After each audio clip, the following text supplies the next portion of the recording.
Hello, welcome back to my haunted library. It's Regina. How is everyone doing? I'm feeling pretty good. It's a beautiful day. It's nice and cool. The weather's been great. I'm just about to embark on my annual retreat to my little lake cabin in the woods, which I do every year at around this time of year. Usually I do some writing. I think this time I'm just going to do whatever. I'm bringing books with me. I'm bringing my guitar, maybe write some songs. I'm not putting any pressure on myself because I'm not really going to start working on completing my new novel, Carney, until I get back from StokerCon, which is coming up in a month. I'm very excited. I'm a little nervous just because I'm a nervous traveler and I'm just traveling across the state of Pennsylvania, but still it feels a bit daunting. But I'm hoping to see some of you guys while I'm there. I'm going to be in the dealer's room, maybe not the entire time. I don't know. We have to see how that works out. So I have a table. I'm going to be selling books. I should have the new Bookworms published by then. That's another thing that's a little bit hanging over my head. But this one, I'm bringing whatever's left. We sold about half of these already. So don't forget, you can get yours. Link is below. And Dr. J, whom I do the Bookworms with, he and I just recorded a new podcast. Some people have been asking me for the link. I'll try to link it below, but really all you need to do is go into any podcast site or app and just type in Bookworms Horror Zine. It should come up. So we just recorded one yesterday. So yeah, a lot of stuff happening. But today I wanted to talk about this book, Weird Pennsylvania. Someone gave me this book. I think it might have been Dr. J, actually, a few years ago. I read it. This is just a fun book. I think there's one for every state of the union, probably. I have the New Jersey one, too. And this is a great idea for a book series because every state in the United States, and every place in the world, let's be honest, has some weirdness to it. And as it happens to be, I connect with a lot of the weird sites that are cited in this book. As I was going through this book, I was kind of amazed that I am intimately connected with several places in this book, including my own home that I grew up in. It might explain why I'm so connected to the supernatural side of things. Just saying. I mean, there's probably a lot of reasons going back to my Celtic roots, but yeah, I've just always been connected with this kind of stuff. So on page 25, you'll see a cemetery with a car speeding by, and it says, "Race Against the Devil." Now that cemetery it's a very old historical landmark, Mount Gilead Church. It's an African-American church that's been around since, I don't know, the 1800s. It was actually part of the Underground Railroad, so it was a place of refuge for enslaved Southerners who came up and through the Underground Railroad. Of course, when I was a kid, and I think a lot of kids make this mistake, I was very disappointed to find out it wasn't actually a railroad underground. Yeah, I wanted it to be a real railroad. Some of you may remember when I did the Local Haunts anthology. My short story in that book is called Mount Gilead, and it is about my childhood home and how there was a dead body found steps away from my house. That it was an unsolved, really brutal, horrendous murder.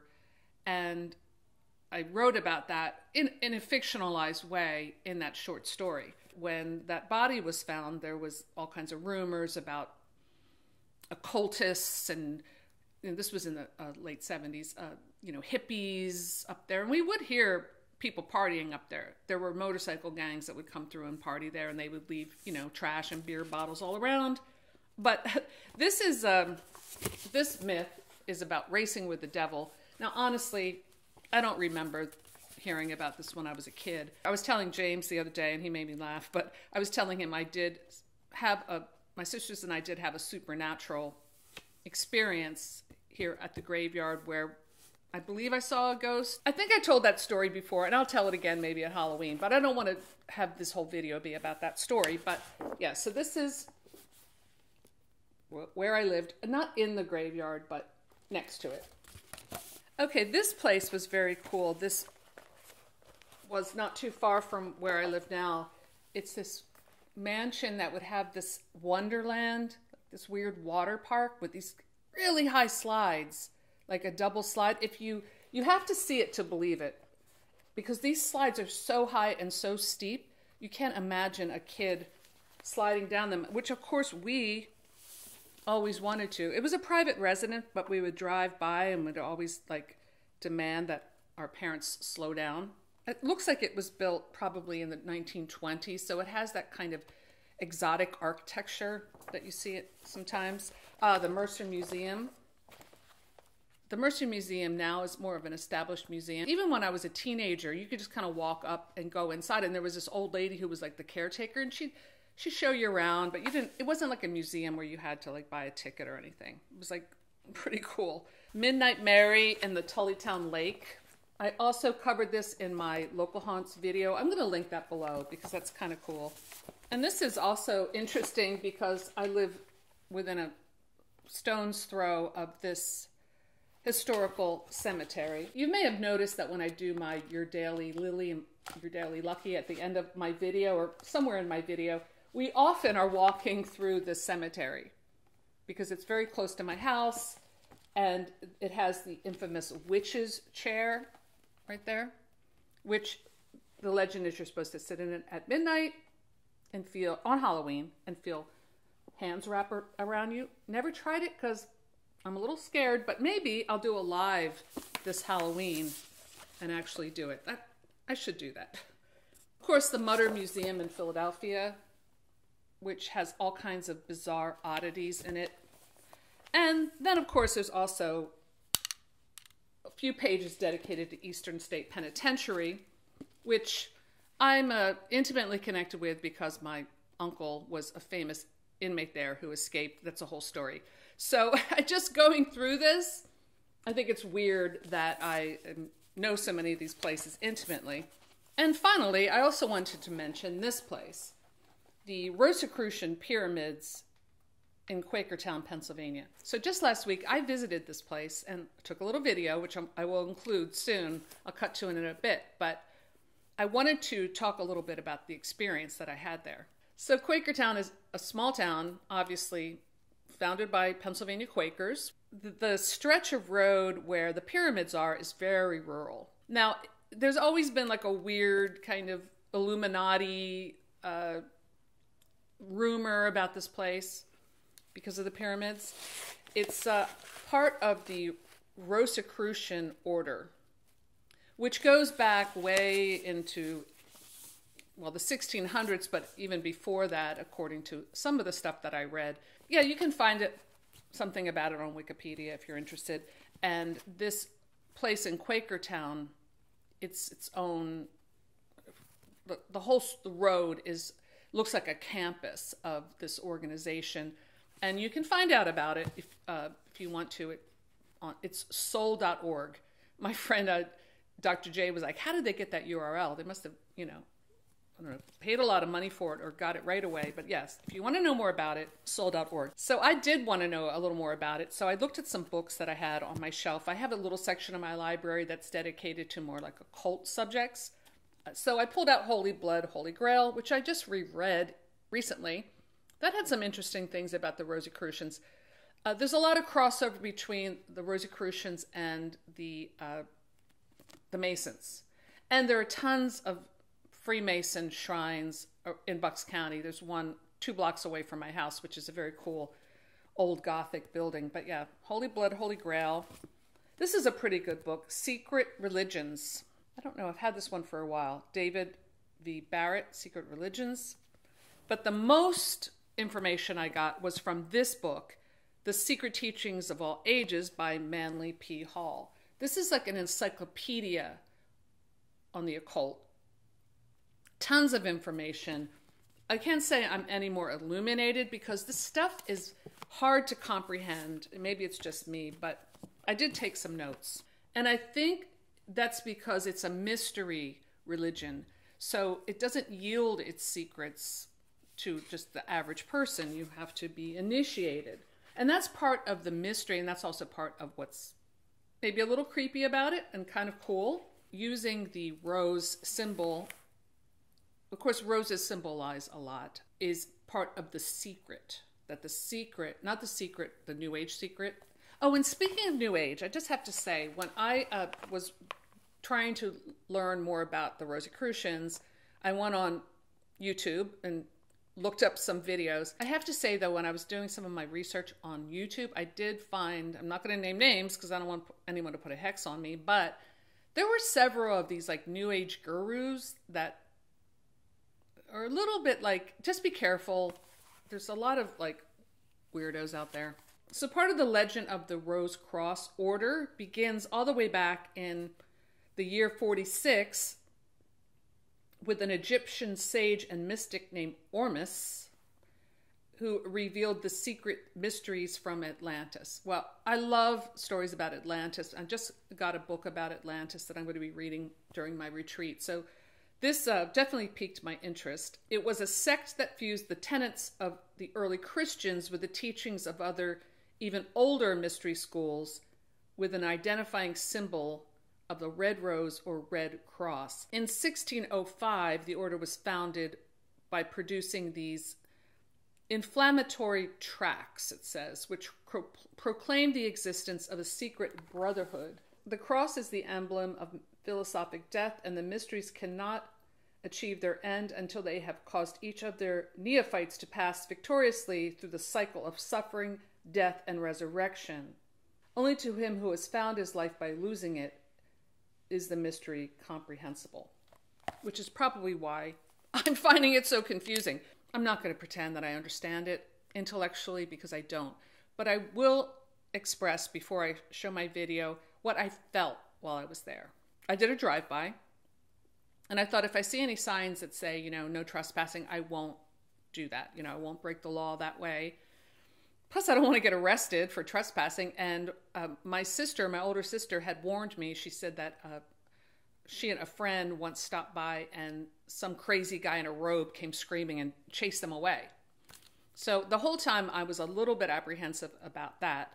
But there was no sign, and I parked across the street and kind of walked onto the campus. And the whole road, like I said, has these different buildings that have a very either Greco-Roman look to them or with columns. Some of them have more of an Egyptian look to them.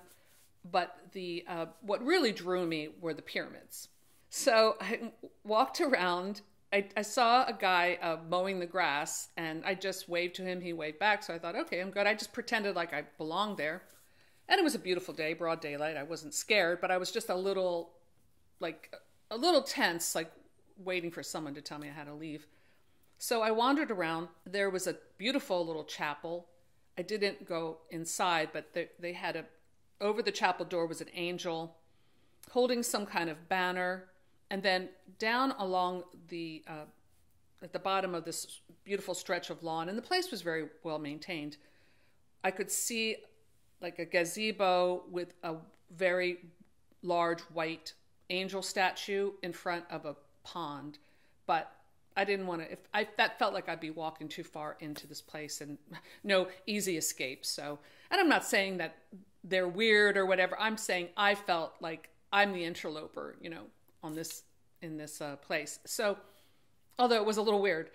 So I'm walking around and I noticed all these rose bushes, tons and tons of rose bushes. And then I had a bit of an epiphany because I'm like, oh, I'm wearing on my dress red roses, which of course I hadn't planned. So I thought that was a little odd.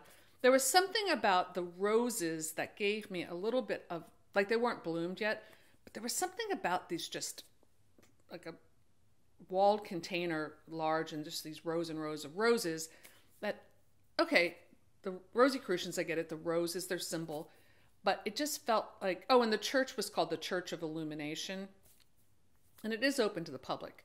One of these days, maybe I'll be brave. I'll bring a friend with me and we'll go to the service and see what it's like. But because I'm so curious about this kind of stuff. So I'm walking around. Later, after I did some reading on their website, I learned that maybe the creepy feeling I had was that the roses were actually a cemetery of former members. Their ashes are buried beneath the roses, rose bushes. Okay, so I did feel a little apprehension there. And then there's a garden that I was glad I noticed had an electric fence around it. There was a sign there, so I'm like, okay, I didn't get shocked. And one of the pyramids is a shooting water fountain out of the apex of the pyramid, which is cool. The architecture, and I didn't really find this out from any of my reading, it looks like these were built, I'm guessing, not the time of Benjamin Franklin, but probably the turn of the century. It just kind of had, the rocks kind of look like that. I'm familiar with that kind of masonry and architecture. I might be wrong, but was my feeling. So I'm walking around. I go up to the large pyramid, and I have to say I did feel very pulled into the center. And then when you enter the center of the pyramid, there's a door with a very Egyptian-looking motif, just the way the windows are shaped. And there is a very interesting emblem above the door, which I took a close-up of, that just says "Try." That gave me a little bit of a tickle on the neck, I have to say. In one of my readings, I think it was in Holy Blood, Holy Grail, it said that the Grand Master's graves would be marked with that skull and crossbones. So I'm thinking this big pyramid could be the tomb of Clymer. He was one of the founding fathers. He was, I believe, a banker, a Philadelphia banker. He was a politician, not I think he was a United States senator at some point. But I'll write it here because it's slipping my mind now. I did look that up. And I'm thinking, is this maybe like a tomb? Inside the pyramid, this window, and I look through, and I see 3 seals. One, a Rosicrucian seal, like gold seals. One, the seal of the United States, the Great Seal, and the Eye of Providence, which you see on the back of the $1 bill. And immediately I thought of that great movie by Hal Ashby, Being There. The end of that movie, the funeral scene, when the old man, I don't know what it is, he is like an old industrialist, like billionaire, is placed in that all-seeing eye tomb. It's a great movie that made me want to go back and watch the whole thing again. I think it was Peter Sellers' last film. It really is like an incredible satire.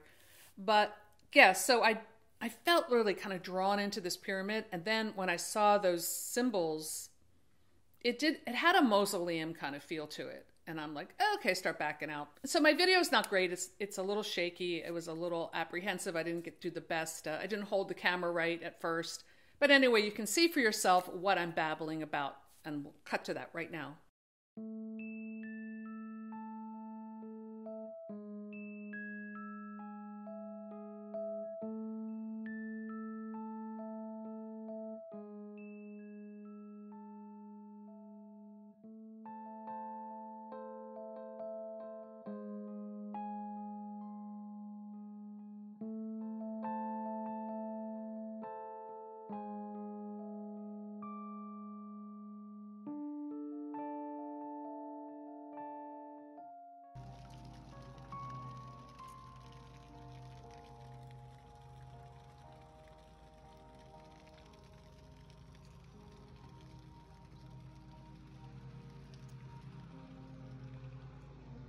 Lots of rose bushes. Some weird music playing over there.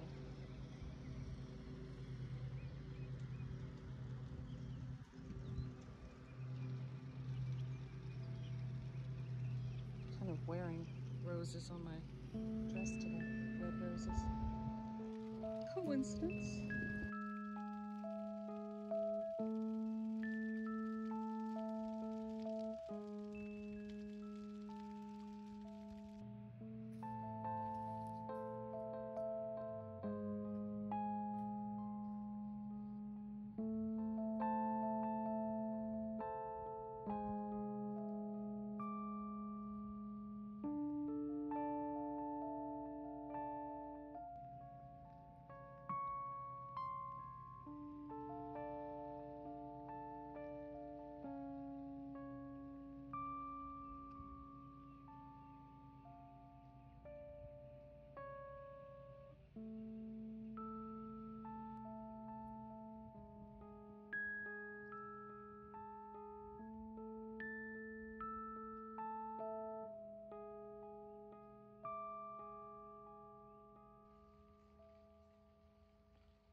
So I hope you enjoyed that little foray into weird Pennsylvania.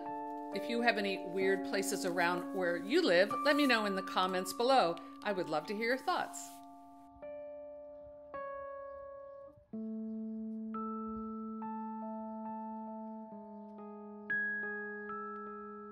So that's all I have for today.